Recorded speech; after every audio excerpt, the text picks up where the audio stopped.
So there is a saying that dates back to medieval times, and it is something I'm going to share today in the show.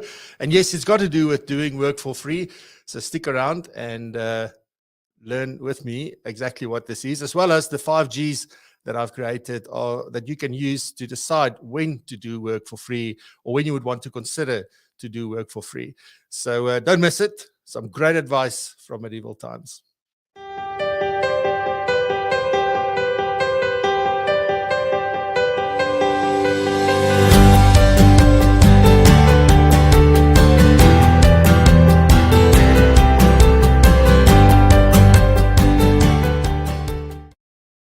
So good morning. Welcome back. Finally back in my studio, and yeah, what a last 2 weeks it's been. I think with everything happening in between, and having the opportunity to go visit the UK and Next Gen Planner specifically, um, it was just absolutely brilliant. Some interesting stories to share, some interesting sayings that I learned, which is not applicable for or appropriate for a show like this. But I was sharing with the guys backstage some very interesting things that I learned, met some very interesting people, and really enjoyed the last while. All right, so but this morning we are back to full force, and really excited to have everybody here in the studio live. And going to be an awesome show today. We are talking all about when to do basically work for free, and there's 5 Gs that I've created that sort of help with how you can decide when you may want to do work for free. As you remember, maybe in the beginning of this season 3, the very first episode, I was talking about free and the bad that it does, and sort of the damage that it causes to a business and to a brand. But from that point of view, now we're moving on to saying, well, what if you want to do work for free? When is that appropriate? And I want to talk about that today. But anyways, I've got back with us today David Kopp from the FBI doing current affairs. We have Norma doing Coach's Corner, and she's talking about empowering your employees. We've also got Rizanne, and Rizanne is talking about digital real estate today in Brandworks. And then I've got a couple of awesome announcements, I think. And then we're getting into today's topic.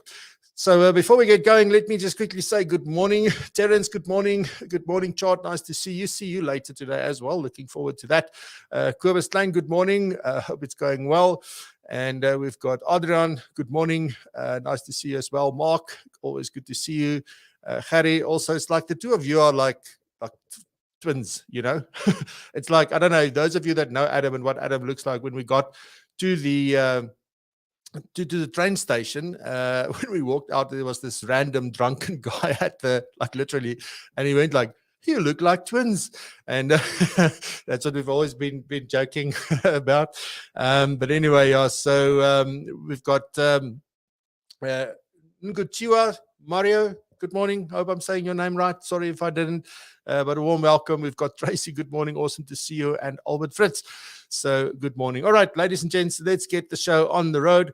And I'm going to start off with current affairs. So David, over to you, my friend.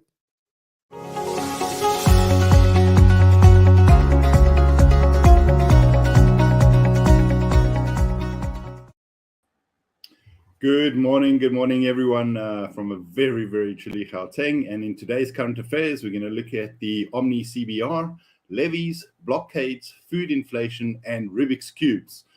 So to kick it off, the FSCA has released 2 documents for public comment. The first one is the publication of their roadmap for the rollout and implementation of the cross-sectorial conduct of business return. So this is intended to facilitate streamlined cross-sectorial strategy reporting. Okay, that's a mouthful. And sets out the types of conduct indicators to be reported on in future by various institutions. So there are some webinars if you want to find out what more about this on the FSCA's YouTube channel. And comments are invited on this roadmap until the 10th of August. The second document that has been issued is the levies that is intended to be charged by the FSCA under the new Financial Services Board Act. And that is open for comment until the 22nd of July. Both these documents are available on the FSCA's website to look at. And as the FBI, we are busy studying them and will be submitting comments. Then Truckers protesting against the hiring of foreign nationals drivers blocked a key route to South Africa's biggest port on Wednesday, prompting a body representing the nationals road freight industry to seek President Cyril Ramaphosa's intervention to find a solution to these repeated closures of our roads. All lanes on the N3 highway were closed by Van Reenen in the KwaZulu-Natal province, according to the N3 toll concession. Now, obviously, this is very concerning because if we don't have our trucks moving between the ports, the food and other goods are not getting up from the ports to the inland. When we look then at another concern, food price inflation, while many of us are able to cut non-essential items, one spending we can't cut is food. So food inflation has recently been attracting a lot of media attention, as well as due to the war between Russia and the Ukraine and people's ability to afford basic foodstuffs. So food price inflation attracts considerable attention because we must all eat. And periods of high food inflation affect poor households the most because they spend a higher percentage of their income on food. So watching the increasing food price inflation is something that needs to worry us as financial planners and advisors. And how do we help our households realign their budgets in order to continue eating? Then lastly, if you struggle to complete a Rubik's Cube, don't worry too much about it. When Erno Rubik was 29 and he was tinkering in his bedroom, that's when he looked and invented the Rubik's Cube. He then decided to add 54 colorful stickers to the cube, each one side supporting a different color: yellow, red, blue, orange, white, and green. The way the movement of the pieces was visible and trackable. Then Rubik kept twisting the cube until he realized something. There's no way back. He twisted it so much the colors were all now mixed up. He had no clue how to restore it to the original state. 1 month later, he finally solved it. So if it does take you some time, don't worry. Even the creator had some problems. And back to you in the studio, Francois.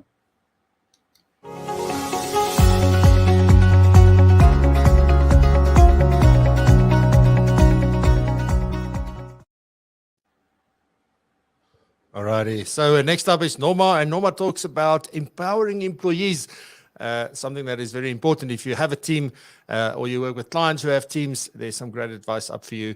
And let's head on over to Coach's Corner.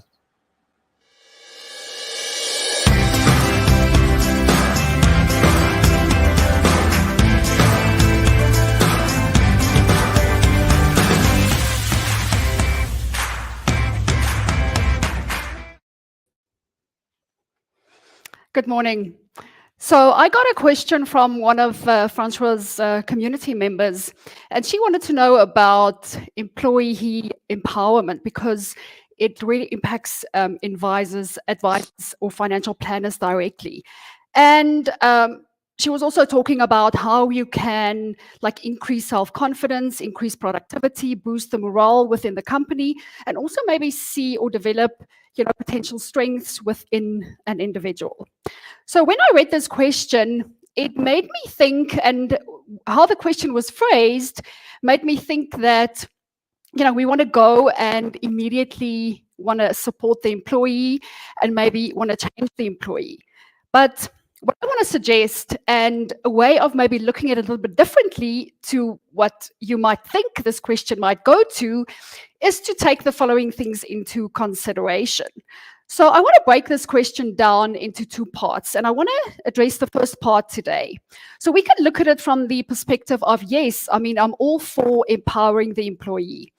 But what about if we break it down into two parts, and then looking at the first part of how can I, as the business owner, the financial planner, how can I empower myself first? And then when I'm empowered and I'm in this clean place, then I can go and empower my employees. So what does it look like when I myself? It means how I show up in my company. So how do am I the example that I want my employees to follow? So when I am forever being overwhelmed, have anxiety, I work late hours into the night, I work over weekends, I am frazzled and frantic all the time, then that's not really the person that I want to show up as. And if that's how I show up as in my company, that is what my employees and my clients are going to see. So I have to basically manage my own mind around all these things that is happening in my life. So I don't want to be overwhelmed, have anxiety, be stressed all the time. I want to manage that within myself first and not externalize it. So that is how I want to show up. Secondly, how do I position or what do I offer my employees within the organization? How is my business set up? Is my business set up so that my employees can come in and, it's going to be inevitable for them to have success and to have wins? And just a couple of things that I just want to touch on, which I think is quite important when we look at an organization. So I think what we can offer is firstly know why we are in business and what our values are. Because if we don't have vision for our company and we don't have values, we're not going to know who to employ. So, and a vision doesn't need to be this elaborate statement. It can simply be a 1 or 2 liner.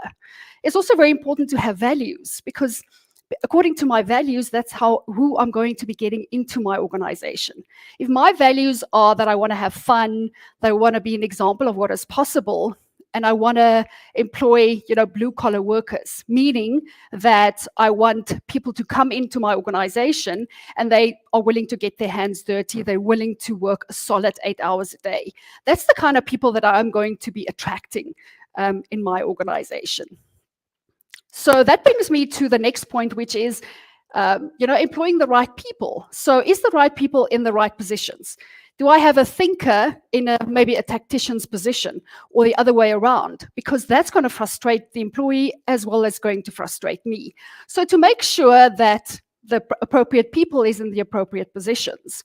The next thing is, do I have business processes and systems in place so that my employee can come in and they know exactly what is expected of them? They know exactly where to go. They know exactly how to process an application form or organize an event. They can simply go to a centralized system and see this is the process. It's also going to make my life so much easier because I'm going to spend less time training them. Another point which I think is also important is then, which leads to measures and statistics. So do my employees know how they are measured? Do they know the vision for the company? Do they know if we're on track with our goals? And then also that really solves the problem about the productivity. So if I know my employees know that they need to maybe send me their schedule and their calendar and their planning for the next week, it's so much easier for me to make sure that I can help them in the areas that they struggle with. So if they are not as productive as I think, I can go and help them to plan better, to spend less time, to spend more time in certain areas. So I've only touched on a little bit of stuff that I actually wanted to get to today, but I want to take this discussion further next week. So basically what I wanted to come down to today is that if we want to empower our employees, we empower ourselves first. And then when we're in that clean place, we have managed our mind, we have our organization, in a state that we feel it's healthy and sustainable, then we go and empower the employee. So that's what I have for you today. I'm looking forward to next week.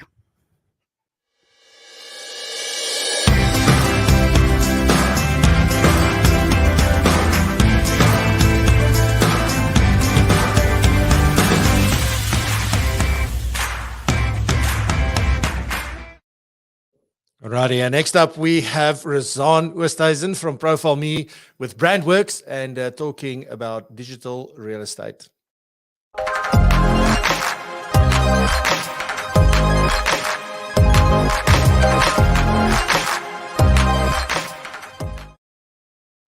Good morning, everybody. It's great to be here and welcome to this segment of BrandWorks brought to you by PROpulsion.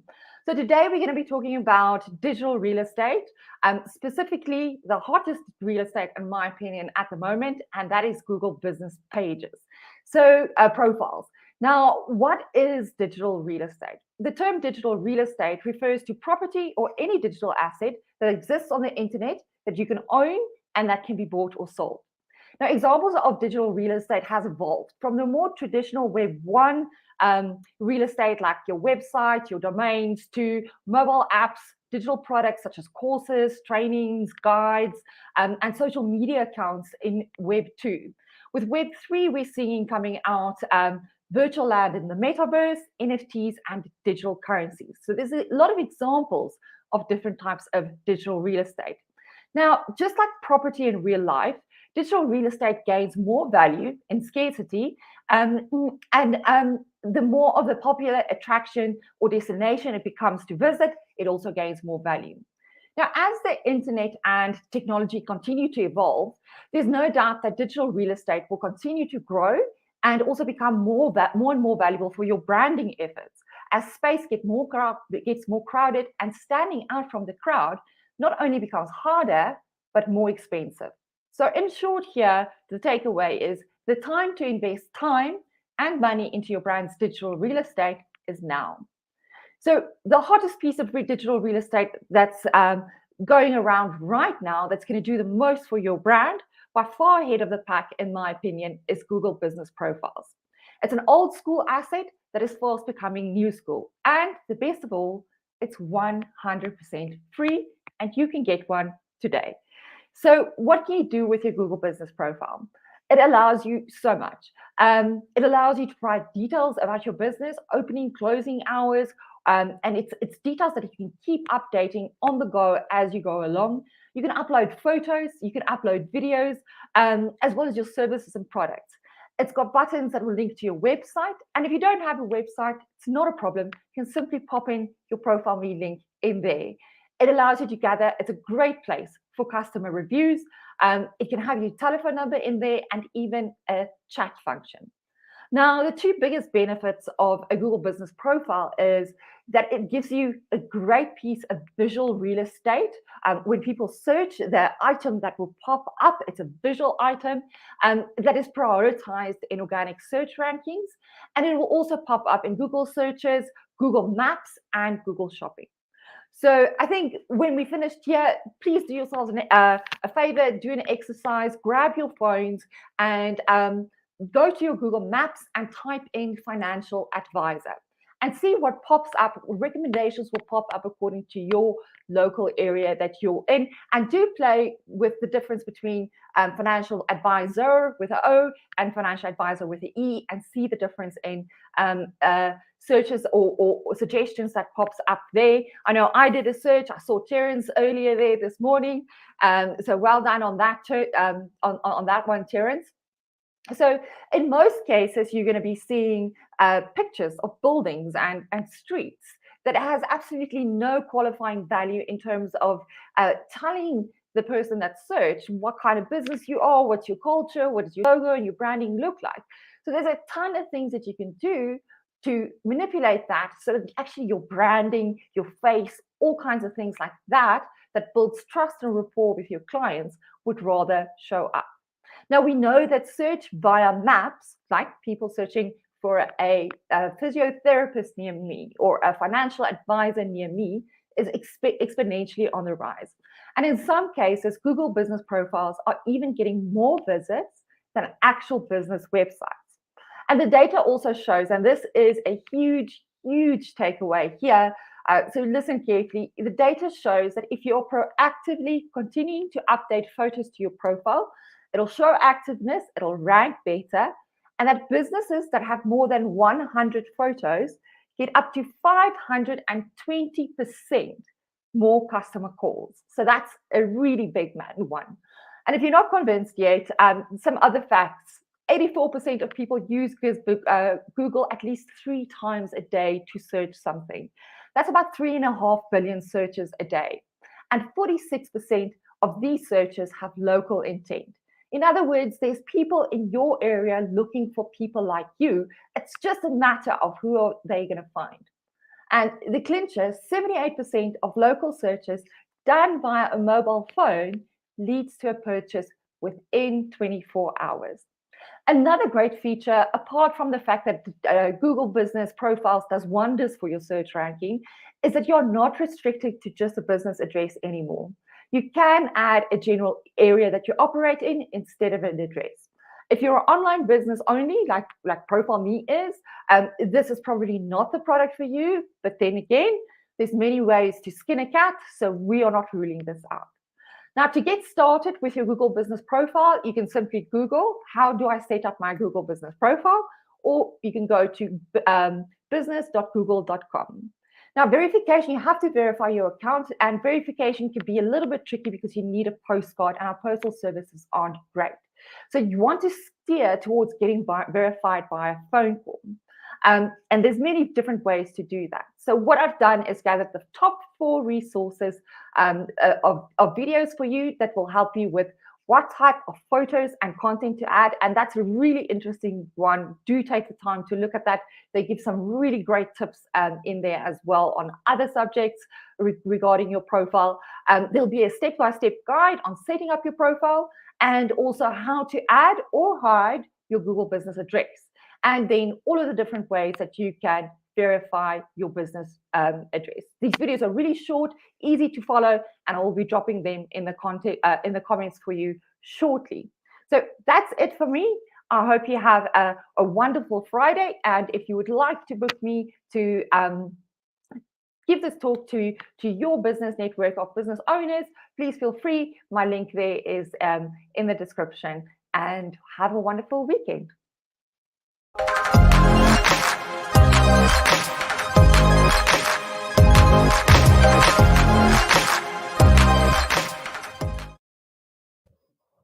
Alrighty, what a busy morning already. Learned a lot and really jam-packed show, that's the way I like it. And thank you to everybody that runs these segments, to David and the rest of the FPI team, Norma, and also Rizanne. And then there's also Louis and Ichnu and other people behind the scenes. So thank you all very, very much. Really appreciate it. Alrighty, so let's get going with this. So it's time for some announcements. And let me just sort of get it up. The first one, I said I've got a few really, really awesome announcements to make this morning. And the first one is the PROpulsion Summit.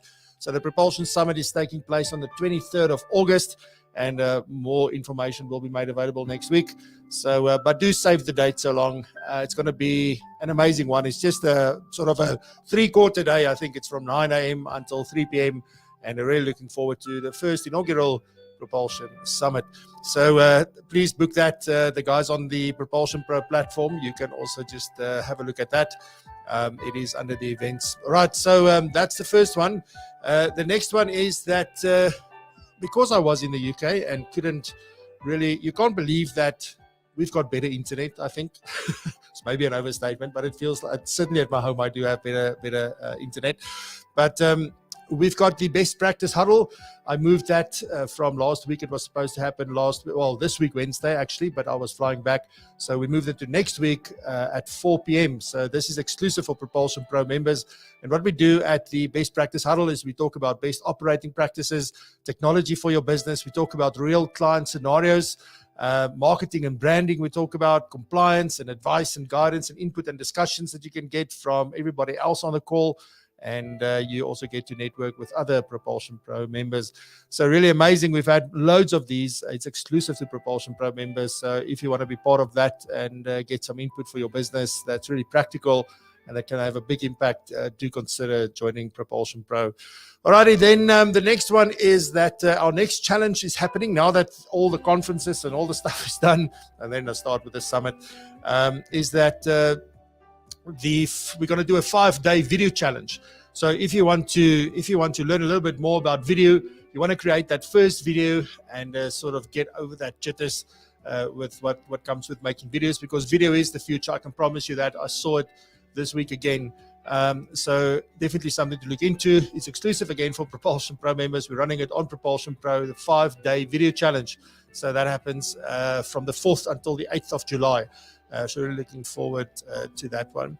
Then the big one, let me just get this up on the screen. So this is a big one. This is the Speaker and Influencer Program for 2023. So you'll know that we did this in 2021 and then this year again in 2022 at a phenomenal global financial planning conference. And you can now register your interest if you're interested to take part in this program. Remember, this program is fully sponsored. But there will be an application process. So for now, you can just express your interest. And when the applications open, usually in September, we will then get in contact with you and let you know what the process is in order to apply. And then by December, we announce usually who's made it through There is a whole process that happens between September and then. So really looking forward to that. So Speaker and Influencer, all about helping you communicate your message better, getting you confident. It's not all just about getting on a stage, be it virtual or in person. It's also about just being able to go and talk to people and have better like virtual meetings with clients, be better in meetings with, I don't know, product providers and just with anybody.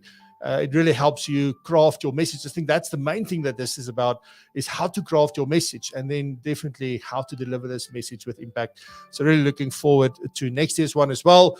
And then that culminates into the Global Financial Planning Conference. You're not obliged to talk at the conference, but I do highly suggest that you do take up that opportunity. Alrighty, so that's all the announcements for today. So then next up, I'm going to talk about the 5 Gs and sort of 5 rules for when you should or can or might consider doing work for free.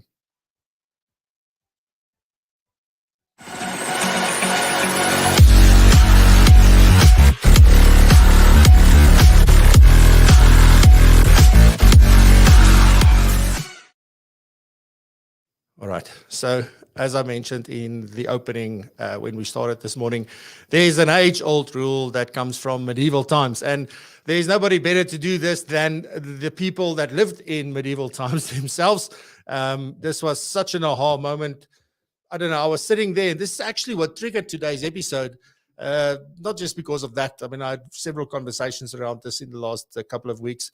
But this specific thing that happened was just absolutely like, whoa, it's almost like it was shouting at me. And I thought I had to share this message with you. This is straight from medieval times. It is as real as it gets. And the audio is a little bit off, because remember, it comes from medieval times. But do listen carefully if you want to put your speakers right up to the max. If you sort of definitely when you get to the end, you will definitely be able to hear exactly what this rule is. So without any further ado, let me take you on over to this amazing moment. Ability that cowers at the feet of the crown. I will go from here direct, and I will commission the king, queen, and I will commission the queen. Nice. And tell her that we are to fight for them. Hey, hang on, yeah, we will, but for a price. If you're good at something, don't do it for free. So there you have it.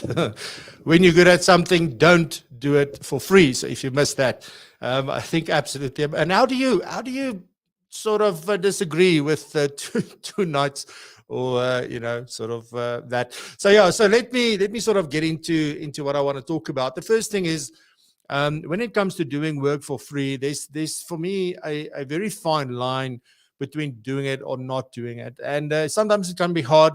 Sometimes it's easy to make the decision. But if you don't have sort of a framework that you can use for yourself in order to decide when it is appropriate for you to do it for free, then you're going to find it extremely difficult.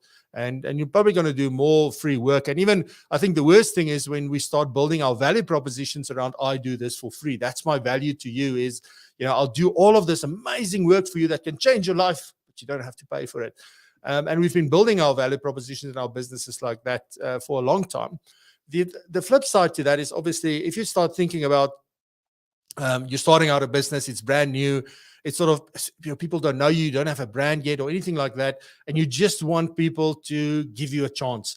That's often how we start doing that. But the problem with that in itself is that, one, you don't get the right clients necessarily. You do a lot of work that never results in anything.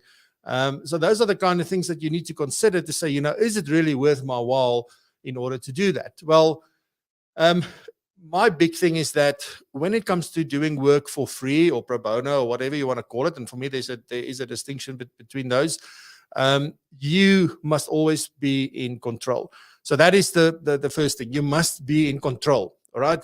And what do I mean with you must be in control? It means that you are the only person who must control or even suggest the fact that you will do anything for free. So when somebody asks you, they hint for it, They sort of give you all, and I'll get to some of the amazing things that people will tell you in order to get you to do work for free. Some of those things you just need to be very, very wary of. So you should be the one to go like, you know what, I can see this is important to you. I can see this can make a big difference.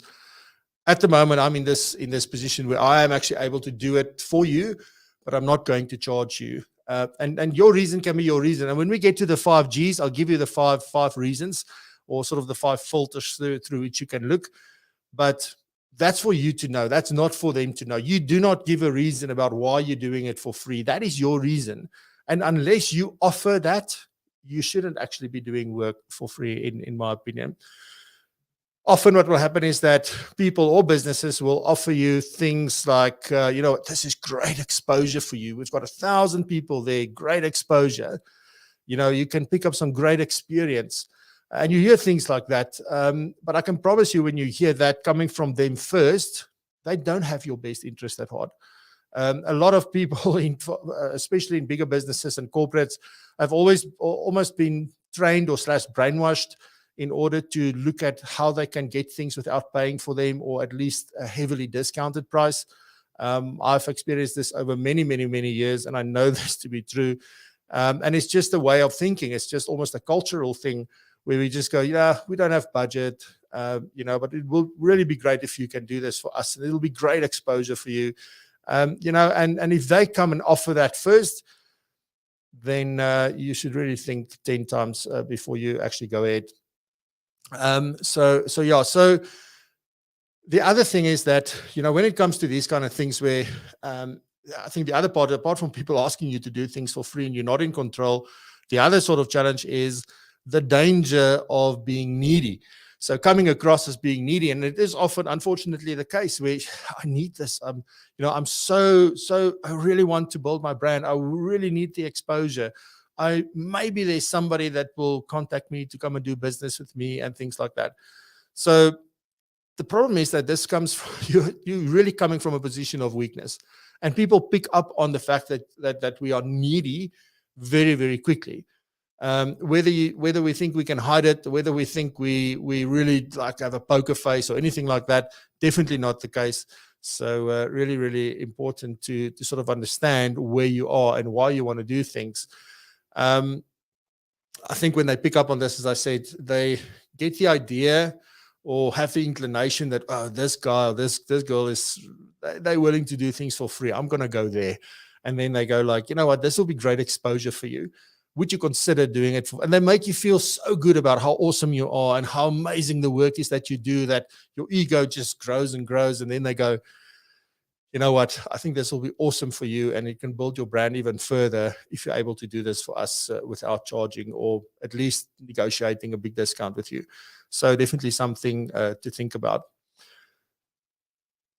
The flip side to that is sort of, what if you come from a position where you are not needy, from a position where you don't need anything?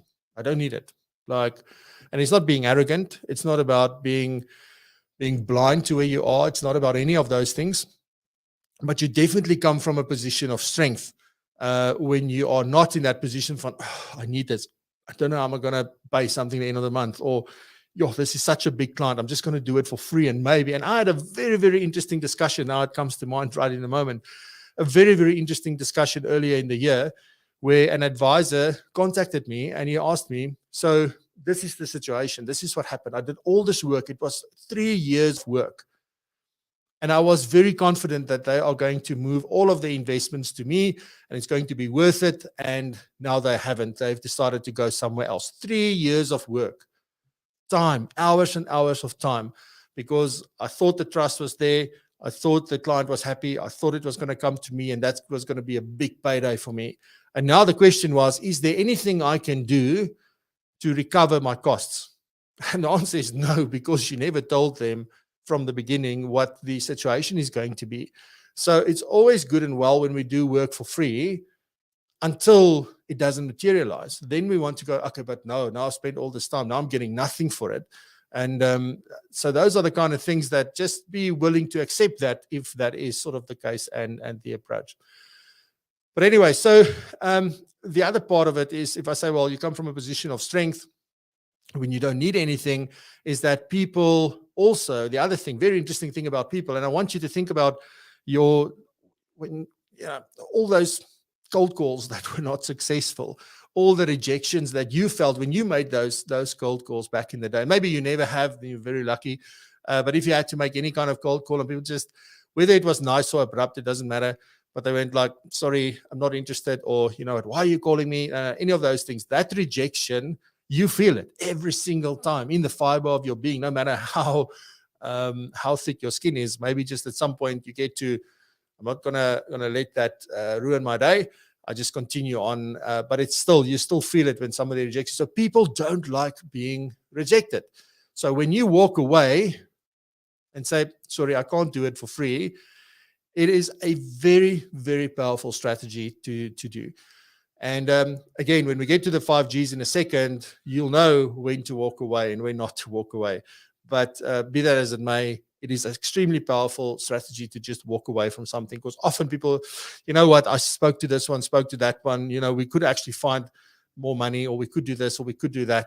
I know somebody that shared a story with me last week that said, these people said, they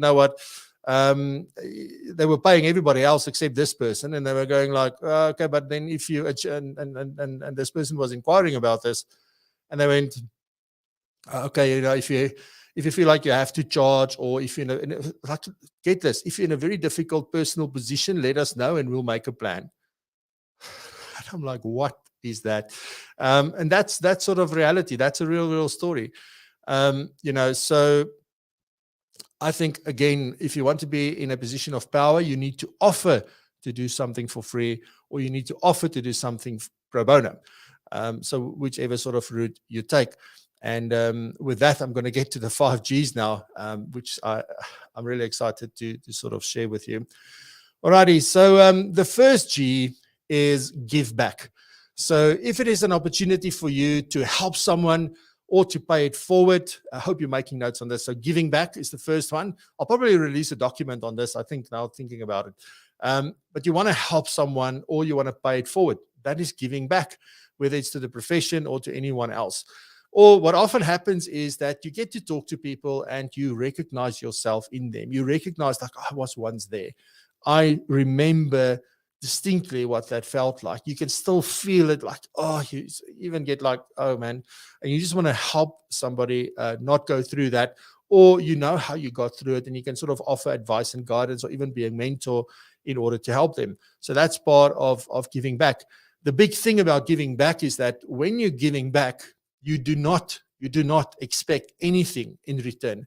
There is no quid pro quo, nothing. Like, you do it because you want to do it, and you move on. There is no like, now you owe me, or when you can one day pay me back, or whatever. None of that. If you want to give back, if you want to help someone, if you want to pay it forward, then you do it without anything in return. And if you can sort of do that without expecting anything in return, then that is a very good reason to do something for free and just to give back and help. Now, this is something that's very important to me personally, and it may be different from person to person. I believe that when you give back, you tell no one. It is literally a case of, I do it because I want to help you, not because it's going to gain me exposure or because it's going to be good for my brand or anything like that. I'm a strong believer in just helping. And I often ask people, please do not say anything. Please do not share, because people do go on social media and they share what you've done, etc. It's still up to them. It's happened once or twice where people have done that, even though I asked them not to. But for me, that is really, really important. I think giving back, that there is nothing more rewarding. There is nothing more satisfying, gratifying. There's nothing more fulfilling, than giving back. And especially if you gave your time. It's always, I think the easiest thing in the world is to give money, but it's not the most satisfying thing. I think when one can give your time for anyone, then that is definitely the most amazing opportunity of them all. Alrighty, so that's giving back. So that is G number 1. G number 2 is if you want to do a gesture. So that's the G, gesture of good faith.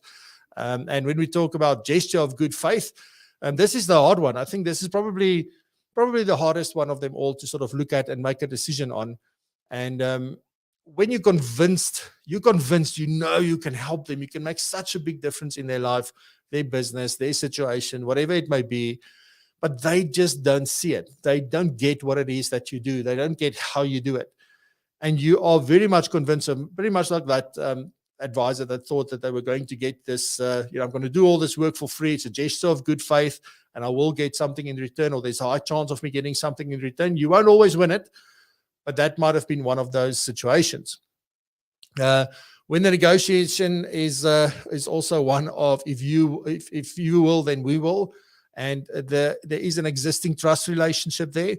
So the business or the person that you work with said, you know what, happy to do that, but can you do this first, and then we'll do this?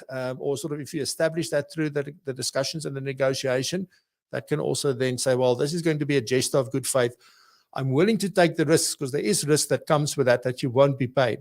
But if you take this one and you go and say, I'm going to do a gesture of good faith, then you should also be okay with then nothing materializing at the end of the day. If you're not happy with that, then walk away. If you just want to demonstrate your value, I think this sort of links back to my first point when we started with this one. It's just, I just want to show people what it is that I'm capable of and that I can do.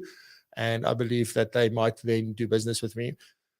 Then also, if you have a very, very high conviction, but it must be a very high conviction that when you do something for free, it's going to build trust, and it may lead to future opportunities. So those are quite important from a point of, I want to do this as a gesture of faith. It is the one that I would probably do the least, because more often than not, this will not materialize in something. But if it's going to build a relationship, you do get something out of it. If it builds trust, you do get something out of it. So it's not always that you can get money out of it. So you can also be strategic about this. But again, remember, you offered to do this for free. They did not ask. The moment they ask, I would ask, why? What is the issue? Like, why don't you want to pay for this, etc.? And get into that discussion. Don't be afraid to push back and to ask those questions as well. Righty, so that was the second one. So first one, giving back. Second one, gesture of good faith. The third G is to grind for skills and experience. Now, this is probably the one when you're just starting out, or you just learned something new, and you really need to get out there and get the experience, do the work, etc. Then this is probably the one that we will do most often, to do things for free. But you can see with all of these things, there is something in it for you. You need to get something out of this, whether it's satisfaction and whether it's sort of, just fills you with gratitude, whether it is that I'm building trust, I'm building a relationship, or whether I'm gaining skills and experience. There is something that you get out of it. So you don't really do it for free. There is something in it for you. So grinding for skills and experience. If you want to, for example, you want to explore new markets. Let's just say that you want to move into business assurance. This is always a big one. Everybody wants to work with business owners, but nobody really knows how to do it and how to get in there. You may then go and spend time with somebody that really knows and understands this. So you may go work at a business that primarily do that. So there's loads of options with these kind of things. But you can go and gain knowledge and skills that you don't have at the moment. So it's really a learning venture, and you can learn a lot. It's also maybe where, the people that you want to do work for free for, they have knowledge and skills that you need to take your business to the next level. Now, obviously, with this is you can be very upfront and very open and transparent with this, and tell them, look, I'm willing to do this stuff for free. You don't have to pay me. I'm here because I want to learn. I want to see what it is that you do, et cetera, et cetera. Some people may be happy to help you. Some people will not be happy to help you. You can gain insights that might just be very, very valuable for your business and your clients. If you go and do this, if your whole reason for this is to go and see, what clients do, what these people do, to get to really know and understand them. So you might decide, look, I'm going to work with business owners, and there's something specific you want to do, and you're going to offer this for 10 of them for free. But your real aim here is to learn and understand what they're about, what's important to them, the challenges they have, et cetera, et cetera. So that's then sort of part of that. And then the big one, I mean, if you just learned something, you just completed a course, you completed a program, you completed a qualification, whatever it may be, but you want to practice those things, because I mean, it only really means something if we implement it and we really use it. Then also deciding to do it for free might be very, very valuable for you, just so that you can gain that experience. Alrighty. So we have giving back, gesture of good faith, and grind for skills and experience.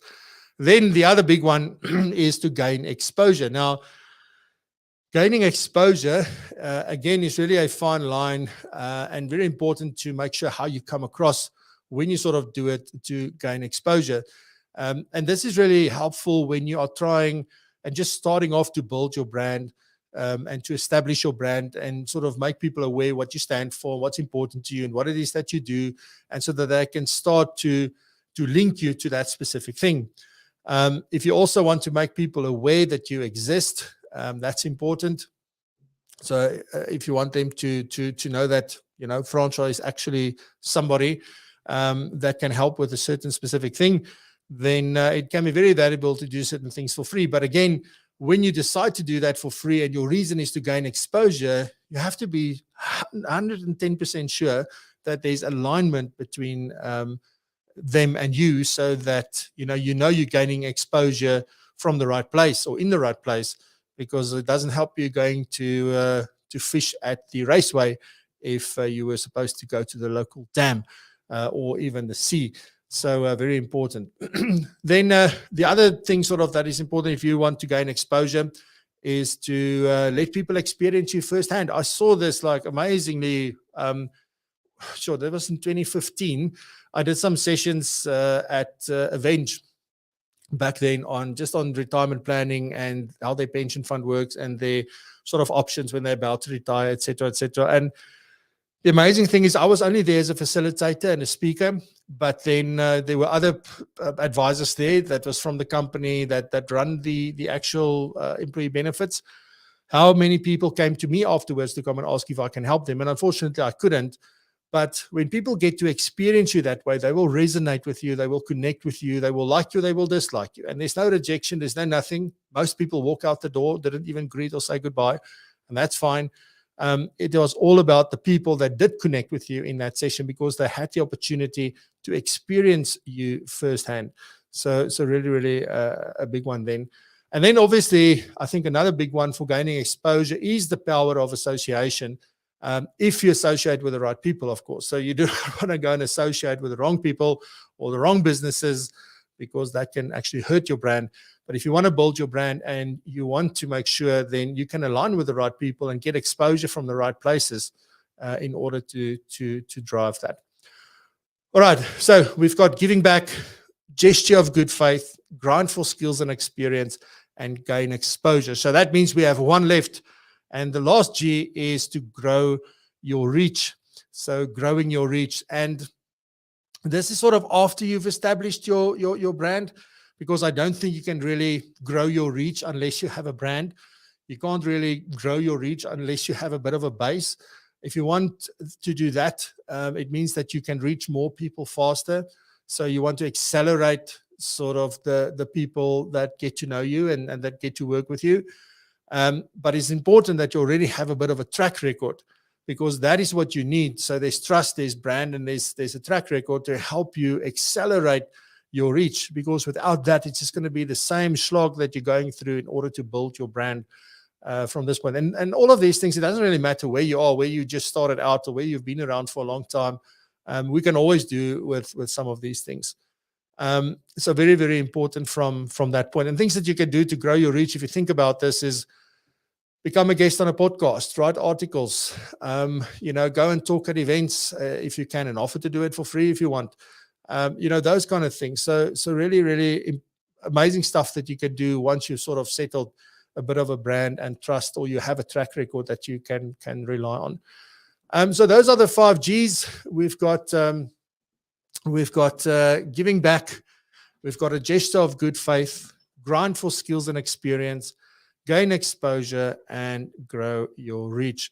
Right. So very important. Offer, never be talked into it. You offer to do things for free. You never let anyone talk you into it. You need to be the first one to say, look, I'm willing to do this for you for free. Then you know the reason is your reason. It's not their reason. Doesn't matter how amazing they make it sound. Really think about that carefully. And then when you are doing things for free, because it's human nature that we do things for free, you know, you do these things and then people go, and then you go, you're not paying me for this, so don't give me grief. You know, so you should do it as if you are being paid for it. And in fact, you should do better than when you are paid for it, because that is really then the value that you will extract from doing this for free. And make sure that you fully understand the opportunity before you even offer to do something for free. And then remember, when you're good at something, don't do it for free.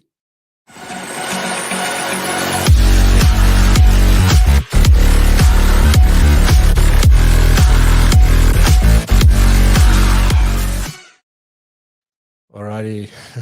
So I hope you enjoyed that. Let me quickly have a look at the comments, and let's see, where were we last time? Boom, boom, boom. There we go. Alrighty. So let's just quickly see. Mark, good morning. If you are looking to enter a new market, it can be useful to do a free service to gain some insights, but need to get something in return, like a testimonial. Exactly. So awesome. We've got Albert says through. This is the scourge of our profession, trying to attract clients by offering services for free indiscriminately. So that's a big English word for me this morning. I'm still recovering from jet lag. So yeah, good stuff. I see there's some good conversation going on. Kuvendra says, I so agree, giving back, paying it forward is reward enough. Cool beans. Carol, yes, Ron, I can feel the feeling of these 5G. Feel the feeling of these 5Gs. Yes. Let me just see quickly. Hello, Mary. Spot on the mark. Don't do the things publicized or out of pride. Yep. Hello, Melanie. Better late than never. Day off. Lekker. Carol, if you are worth X rand working for a corporate and they only offer Y, the difference is also working for free unless you only offer the employer your hours. Y hours for the Y offer. Believe in your value. Yes, absolutely. Definitely. And then Mel says, don't let your left hand know what your left hand know what your right hand does, I assume. And do stuff. Alrighty, ladies and gentlemen, thank you very much. So next week's guest is the guys from Seed Analytics. So really looking forward to getting into talking all sorts of things and how the ongoing communication and reporting to clients is very, very valuable, as well as a host of other things. But we'll be back next week, same time, same place. Have a great weekend. Thank you for being here. Stay safe, be blessed. And remember to raise the bar. Love you. Bye-bye.